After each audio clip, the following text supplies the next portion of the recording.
रात के सन्नाटे में सिर पाए पहाड़ों की हवा चीख रही थी और उस हवा में घुली थी एक खौफनाक सच्चाई। जब धर्म की आग भड़कती है तो इंसानियत की राख उड़ जाती है। कभी जो साथ रहते थे आज एक दूसरे के खून के प्यासे बन चुके थे। ये कहानी है उस दौर की जब एक मुल्ला की जिहादी आवाज ने सदियों पुरानी शांति को जला दिया, जहां हिंदू काफिले का हर कदम मौत के साए में रखा हुआ था। यही है आज की कहानी, जिहाद, जहां धर्म की लड़ाई में इंसानियत सबसे बड़ी शिकार बनती है। बहुत पुरानी बात है। हिंदुओं का एक काफिला अपने धर्म की रक्षा के लिए पश्चिमोत्तर के पर्वत प्रदेश से भागा चला आ रहा था। मुद्दतों से उस प्रांत में हिंदू और मुसलमान साथ साथ रहते चले आए थे। धार्मिक द्वेष का नाम न था। पठानों के झिरगे हमेशा लड़ते रहते थे। उनकी तलवारों पर कभी जंग न लगने पाता था। बात बात पर उनके दल संगठित हो जाते थे। शासन की कोई व्यवस्था न थी। हर एक झिरगे और कबीले की व्यवस्था अलग थी। आपस के झगड़ों को निपटाने का भी तलवार के सिवा और कोई साधन न था। जान का बदला जान था, खून का बदला खून। इस नियम में कोई अपवाद न था। यही उनका धर्म था, यही ईमान। मगर उस भीषण रक्तपात में भी हिंदू परिवार शांति से जीवन व्यतीत करते थे। पर एक महीने से देश की हालत बदल गई है। एक मुल्ला ने न जाने कहां से आकर अनपढ़ धर्म शून्य पठानों में धर्म का भाव जागृत कर दिया है। उसकी वाणी में कोई ऐसी मोहिनी है कि बूढ़े, जवान, स्त्री पुरुष खींचे चले आते हैं। वह शेरों की तरह गरज कर कहता है, खुदा ने तुम्हें इसलिए पैदा किया है कि दुनिया को इस्लाम की रोशनी से रोशन कर दो, दुनिया से कुफ्र का निशान मिटा दो। एक काफिर के दिल को इस्लाम के उजाले से रोशनी कर देने का सवाब सारी उम्र के रोजे, नमाज और जकात से कहीं ज्यादा है। जन्नत की हूरें तुम्हारी बलाएं लेंगी और फरिश्ते तुम्हारे कदमों की खाक माथे पर मलेंगे। खुदा तुम्हारी पेशानी पर बोसे देगा। और सारी जनता यह आवाज सुनकर मजहब के नारों से मतवाली हो जाती है। उसी धार्मिक उत्तेजना ने कुफ्र और इस्लाम का भेद उत्पन्न कर दिया है। प्रत्येक पठान जन्नत का सुख भोगने के लिए अधीर हो उठा है। उन्हीं हिंदुओं पर जो सदियों से शांति के साथ रहते थे हमले होने लगे हैं। कहीं उनके मंदिर ढाए जाते हैं, कहीं उनके देवताओं को गालियां दी जाती हैं, कहीं उन्हें जबरदस्ती इस्लाम की दीक्षा दी जाती है। हिंदू संख्या में कम है, असंगठित हैं, बिखरे हुए हैं, इस नई परिस्थिति के लिए बिल्कुल तैयार नहीं। उनके हाथ पांव फूले हुए हैं। कितने ही तो अपनी जमा जत्था छोड़कर भाग खड़े हुए हैं। कुछ इस आधी के शांत हो जाने का अवसर देख रहे हैं। यह काफिला भी उन्हीं भागने वालों में था। दोपहर का समय था। आसमान से आग बरस रही थी। पहाड़ों से ज्वाला सी निकल रही थी। वृक्ष का कहीं नाम न था। ये लोग राजपथ से हटे हुए पेचीदा औघट रास्तों से चले आ रहे थे। पग पग पर पकड़ लिए जाने का खटका लगा हुआ था। यहां तक कि भूख, प्यास और ताप से विकल होकर अंत को लोग एक उभरी हुई शिला की छाह में विश्राम करने लगे। सहसा कुछ दूर पर एक कुआं नजर आया। वहीं डेरे डाल दिए। भय लगा हुआ था कि जिहादियों का कोई दल पीछे से न आ रहा हो। दो युवकों ने बंदूक भरकर कंधे पर रखी और चारों तरफ गश्त करने लगे। बूढ़े कंबल बिछाकर कमर सीधी करने लगे। स्त्रियां बालकों को गोद से उतारकर माथे का पसीना पोंछने और बिखरे हुए केशों को संभालने लगी। सभी के चेहरे मुरझाए हुए थे। सभी चिंता और भय से त्रास्त हो रहे थे, यहां तक कि बच्चे जोर से न रोते थे। दोनों युवकों में एक लंबा, गठीला रूपवान है। उसकी आंखों से अभिमान की रेखाएं सी निकल रही है, मानो वह अपने सामने किसी की हकीकत नहीं समझता। मानो उसकी एक एक गत पर आकाश के देवता जयघोष कर रहे हैं। दूसरा कद का दुबला पतला रूपहीन सा आदमी है, जिसके चेहरे से दीनता झलक रही है। मानो उसके लिए संसार में कोई आशा नहीं। मानो वह दीपक की भांति रो रो कर जीवन व्यतीत करने ही के लिए बनाया गया है। उसका नाम धर्मदास है, इसका खजाचंद। धर्मदास ने बंदूक को जमीन पर टिकाकर एक चट्टान पर बैठते हुए कहा, तुमने अपने लिए क्या सोचा? कोई लाख सवा लाख की संपत्ति रही होगी तुम्हारी। खजाचंद ने उदासीन भाव से उत्तर दिया, लाख सवा लाख की तो नहीं, हां 50-60 हजार तो नकद ही थे। तो अब क्या करोगे? जो कुछ सिर पर आएगा झेलूंगा। रावलपिंडी में 2-4 संबंधी हैं, शायद कुछ मदद करें। तुमने क्या सोचा है? मुझे क्या गम, अपने दोनों हाथ अपने साथ हैं। वहां इन्हीं का सहारा था, आगे भी इन्हीं का सहारा है। आज और कुशल से बीत जाए तो फिर कोई भय नहीं। मैं तो मना रहा हूं कि एक आध शिकार मिल जाए, 1 दर्जन भी आ जाए तो भून कर रख दूं। इतने में चट्टानों के नीचे से एक युवती हाथ में लोटा डोर लिए निकली और सामने कुएं की ओर चली। प्रभात की सुनहरी मधुर अरुणिमा मूर्तिमान हो गई थी। दोनों युवक उसकी ओर बढ़े, लेकिन खजाचंद तो 2-4 कदम चलकर रुक गया। धर्मदास ने युवती के हाथ से लौटा डोर ले लिया और खजाचंद की ओर सगर्व नेत्रों से ताकता हुआ कुएं की ओर चला। खजाचंद ने फिर बंदूक संभाली और अपनी झेप मिटाने के लिए आकाश की ओर ताकने लगा। इसी तरह कितनी ही बार धर्मदास के हाथों पराजित हो चुका था। शायद उसे इसका अभ्यास हो गया था। अब इसमें लेश मात्र भी संदेह न था कि श्यामा का प्रेम पात्रा धर्मदास है। खजाचंद की सारी संपत्ति धर्मदास के रूप वैभव के आगे तुच्छ थी। परोक्ष ही नहीं, प्रत्यक्ष रूप से भी श्यामा कई बार खजाचंद को हताश कर चुकी थी, पर वह अभागा निराश होकर भी न जाने क्यों उस पर प्राण देता था। तीनों एक ही बस्ती के रहने वाले थे। श्यामा के माता पिता पहले ही मर चुके थे। उसकी बुआ ने उसका पालन पोषण किया था। अब भी वह बुआ ही के साथ रहती थी। उसकी अभिलाषा थी कि खजाचंद उसका दामाद हो, श्यामा सुख से रहे और उसे भी जीवन के अंतिम दिनों के लिए कुछ सहारा हो जाए। लेकिन श्यामा धर्मदास पर रीझी हुई थी। उसे क्या खबर थी कि जिस व्यक्ति को वह पैरों से ठुकरा रही है वही उसका एकमात्र अवलंब है। खजाचंद ही वृद्धा का मुनीम, खजांची, कारिंदा सब कुछ था, और यह जानते हुए भी कि श्यामा उसे जीवन में नहीं मिल सकती। उसके धन का यह उपयोग न होता तो वह शायद अब तक उसे लुटाकर फकीर हो जाता। धर्मदास पानी लेकर लौट ही रहा था कि उसे पश्चिम की ओर से कई आदमी घोड़ों पर सवार आते दिखाई दिए। जरा और समीप आने पर मालूम हुआ कि कुल 5 आदमी हैं। उनकी बंदूक की नलियां धूप में साफ चमक रही थी। धर्मदास पानी लिए हुए दौड़ा कि कहीं रास्ते ही में सवार उसे न पकड़ ले, लेकिन कंधे पर बंदूक और एक हाथ में लोटा डोर लिए वह बहुत तेज न दौड़ सकता था। फासला 200 गज से कम न था। रास्ते में पत्थरों के ढेर टूटे फूटे पड़े हुए थे। भय होता था कि कहीं ठोकर न लग जाए, कहीं पैर न फिसल जाए। इधर सवार प्रतिक्षण समीप होते जाते थे। अरबी घोड़ों से उसका मुकाबला ही क्या, उस पर मंजिलों का धावा हुआ। मुश्किल से 50 कदम गया होगा कि सवार उसके सिर पर आ पहुंचे और तुरंत उसे घेर लिया। धर्मदास बड़ा साहसी था, पर मृत्यु को सामने खड़ी देखकर उसकी आंखों में अंधेरा छा गया। उसके हाथ से बंदूक छूटकर गिर पड़ी। 5 उसी के गांव के महसूदी पठान थे।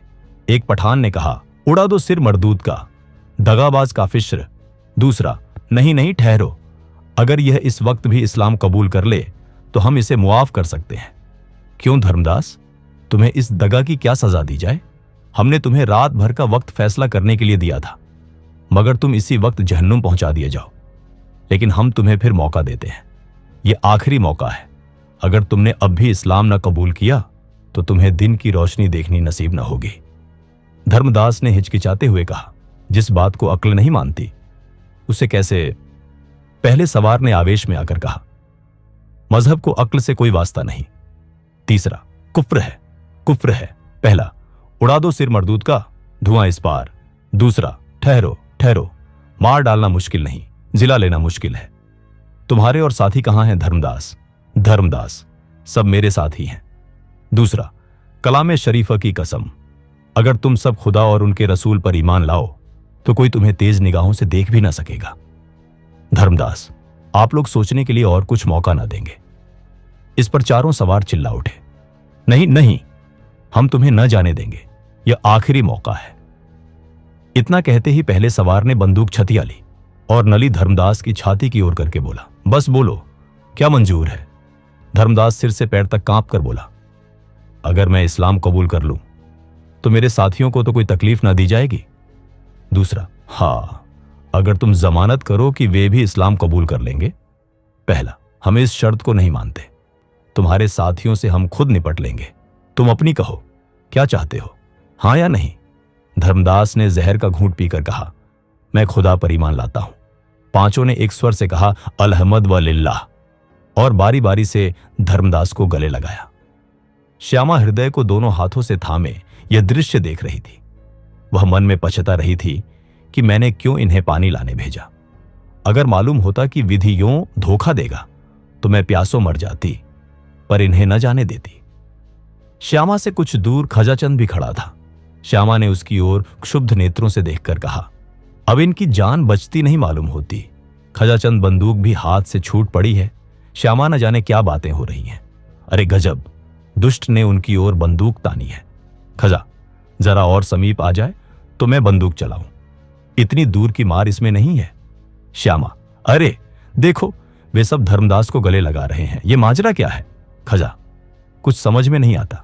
श्यामा, कहीं इसने कलमा तो नहीं पढ़ लिया? खजा, नहीं, ऐसा क्या होगा? धर्मदास से मुझे ऐसी आशा नहीं है। श्यामा, मैं समझ गई, ठीक यही बात है। बंदूक चलाओ।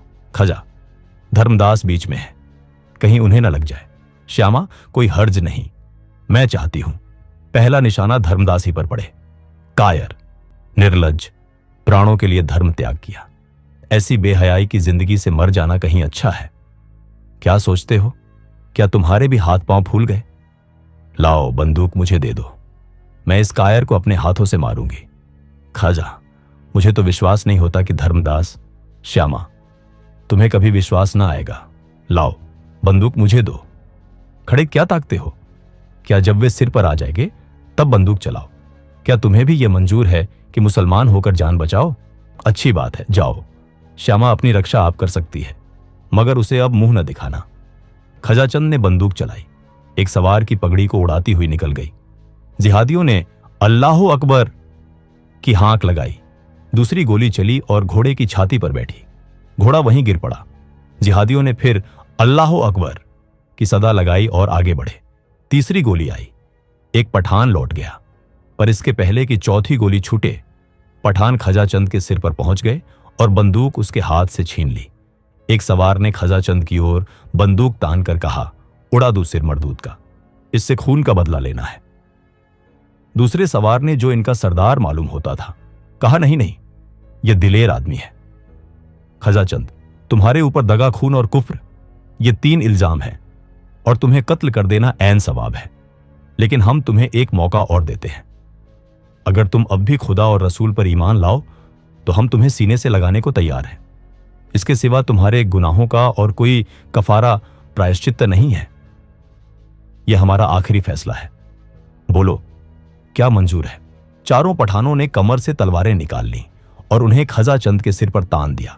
मानो नहीं का शब्द मुंह से निकलते ही चारों तलवारें उसकी गर्दन पर चल जाएगी। खजाचंद का मुखमंडल विलक्षण तेज से आलोकित हो उठा। उसकी दोनों आंखें स्वर्गीय ज्योति से चमकने लगीं। दृढ़ता से बोला, तुम एक हिंदू से यह प्रश्न कर रहे हो? क्या तुम समझते हो कि जान के खौफ से वह अपना ईमान बेच डालेगा? हिंदू को अपने ईश्वर तक पहुंचने के लिए किसी नबी, वली या पैगंबर की जरूरत नहीं। चारों पठानों ने कहा, काफिर, काफिर। खजा, अगर तुम मुझे काफिर समझते हो तो समझो, मैं अपने को तुमसे ज्यादा खुदाप्रस्त समझता हूं। मैं उस धर्म को मानता हूं जिसकी बुनियाद अक्ल पर है। आदमी में अक्ल ही खुदा का नूर, प्रकाश है और हमारा ईमान हमारी अक्ल। चारों पठानों के मुंह से निकला, काफिर, काफिर। और चारों तलवारें एक साथ खजाचंद की गर्दन पर गिर पड़ी। लाश जमीन पर फड़कने लगी।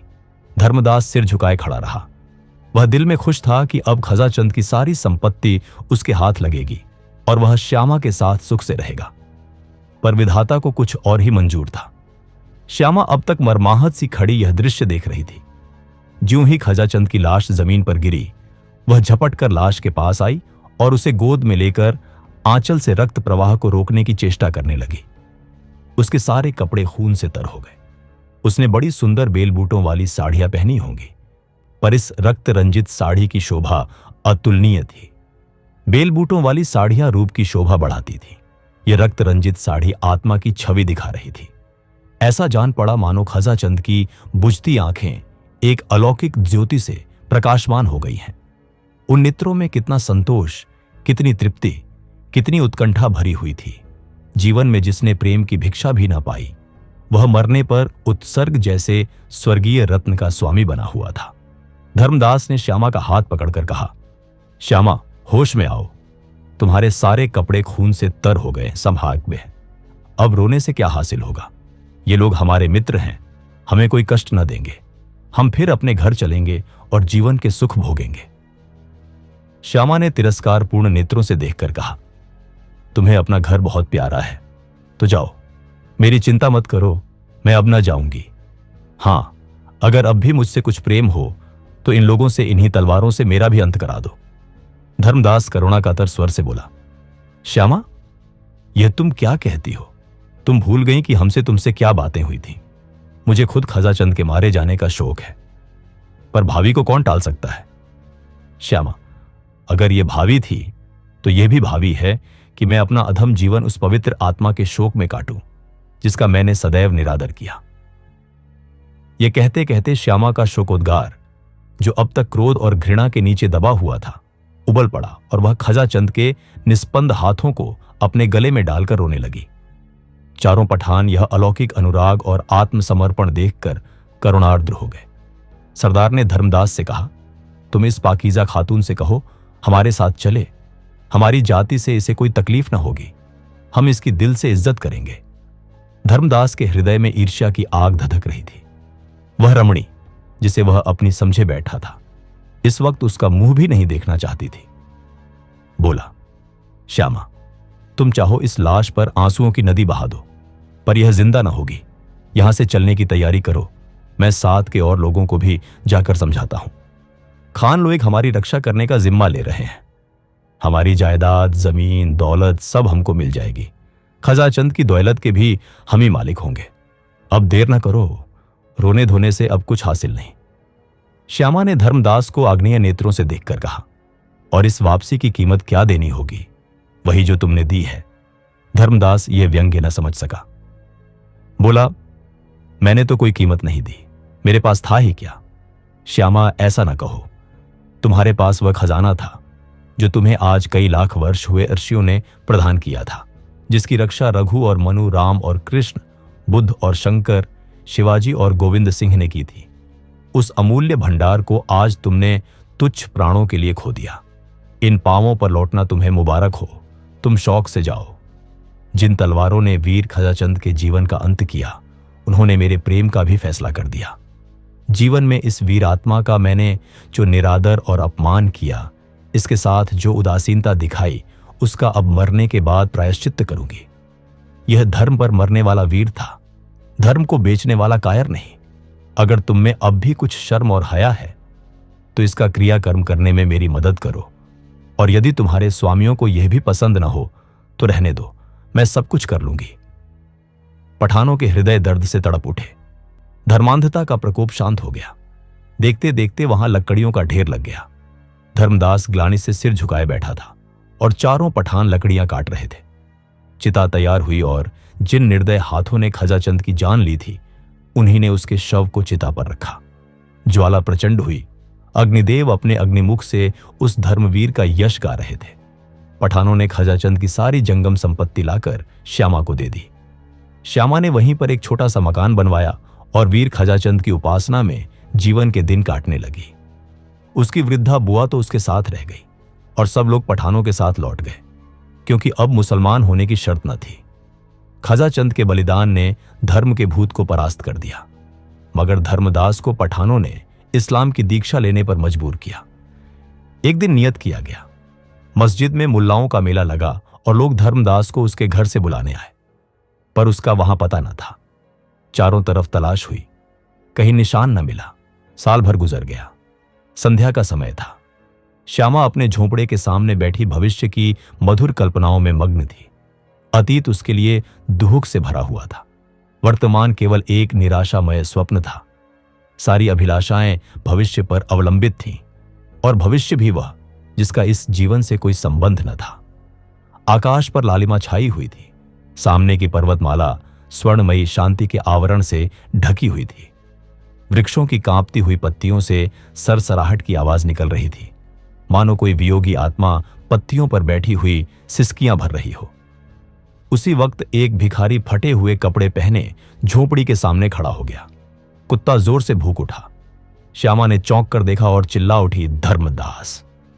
धर्मदास ने वहीं जमीन पर बैठते हुए कहा, हाँ श्यामा, मैं अभागा धर्मदास ही हूं। साल भर से मारा मारा फिर रहा हूं। मुझे खोज निकालने के लिए इनाम रख दिया गया है। सारा प्रांत मेरे पीछे पड़ा हुआ है। इस जीवन से अब ऊब उठा हूं, पर मौत भी नहीं आती। धर्मदास एक क्षण के लिए चुप हो गया, फिर बोला, क्यों श्यामा, क्या अभी तुम्हारा हृदय मेरी तरफ से साफ नहीं हुआ? तुमने मेरा अपराध क्षमा नहीं किया। श्यामा ने उदासीन भाव से कहा, मैं तुम्हारा मतलब नहीं समझी। मैं अब भी हिंदू हूं, मैंने इस्लाम नहीं कबूल किया है। जानती हूं, यह जानकर भी तुम्हें मुझ पर दया नहीं आती। श्यामा ने कठोर नेत्रों से देखा और उत्तेजित होकर बोली, तुम्हें अपने मुंह से ऐसी बातें निकालते शर्म नहीं आती? मैं उस धर्मवीर की ब्याहता हूं जिसने हिंदू जाति का मुख उज्ज्वल किया है। तुम समझते हो कि वह मर गया, यह तुम्हारा भ्रम है। वह अमर है। मैं इस समय भी उसे स्वर्ग में बैठा देख रही हूं।